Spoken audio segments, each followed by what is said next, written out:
So we've heard about the First World War, the Second World War, and some of us have heard about the Third World War. And the Third World War was said by Einstein that it would be fought with like sticks and stones and stuff like that. And it's very covert how the wars have been fought over the past couple of years. How every war that has been fought has been stemmed by the fact that people want money.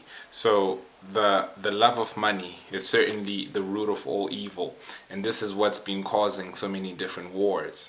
So until the day that we hold all races as equality, this is when we have peace. Because the meaning of peace is this, is two, right? So when you have two, you have one and one, which is an equal sign. This is equality. So equality or equal rights is going to lead to justice, which will lead to peace and harmony.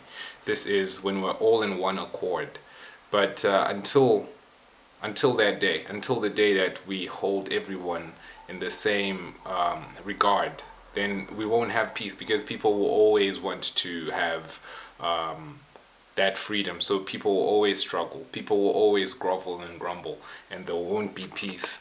So the only thing to be cognizant of is the fact that in order for the world to have peace, we just have to have understanding, and this is to have love, which is dialogue, negotiation, consult, or judgment that happens with a grounded and a fastened heart, because we are supposed to have a heart that is forgiving and able to move forward, so that we can have excellence, so that we can have success, which is successively and excelling in a direction that leads to fruit, to growth, to multiplication.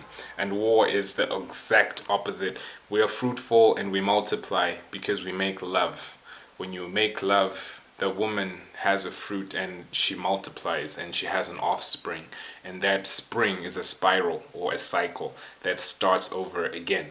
So how we fight wars is the opposite of what love is, or what life is, because we are made through love. So our life is love.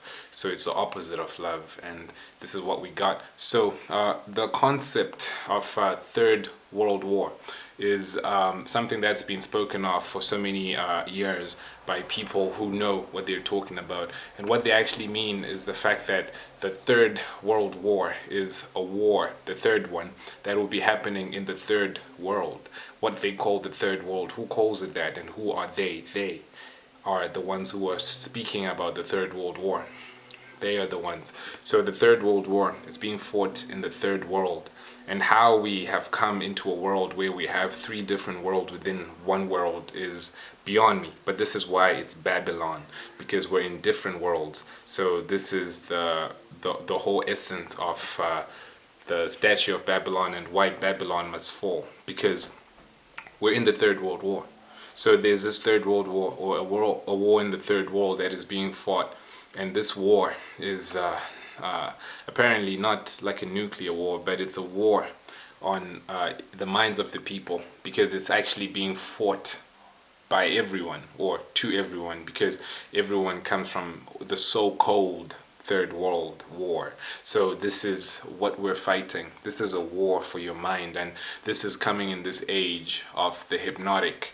The age of Aquarius is the age of the hypnotic. This is why it's the Third World War. This is the Third World War, and this is what's happening right now. And when you look at it, the fake alien invasion, or the alien invasion that they talk about, is how the word alien, check it out. Like, the word alien comes from Athenian. An Athenian is an Aethiop. An Aethiop is an Ethiopian. An Ethiopian is an African. So the fake alien invasion is an alien invasion. That's what it is. So this world is fighting a war right now. The war is not terror. The world is terror. Everything in the world is terrorist terror. This is what's happening in the world. But the war is the third world, and this is what's happening. So guard your heart and guard your mind from all of these, spring all of the issues of life. And as a person in this battle, our battle is in the hands of God, because we wrestle against not flesh and blood, but against spiritual principles in the high places, these cosmic powers, and these spiritual wickedness that is in the high thrones, in the high places, high powers, high authorities that are happening in the spirit. And this is the essence of the Third World War, because you can't fight the man of the earth with the ways of the natural, because the man of the earth is the natural, but once you start fighting, it becomes supernatural. This is why we're not fighting it with anything. We're fighting it with sticks and stones, which is the stone, the tone, the stick, the logos. That's the logic. So yeah, it's crazy. So this is the Third World War, and yeah, put on the full armor of God.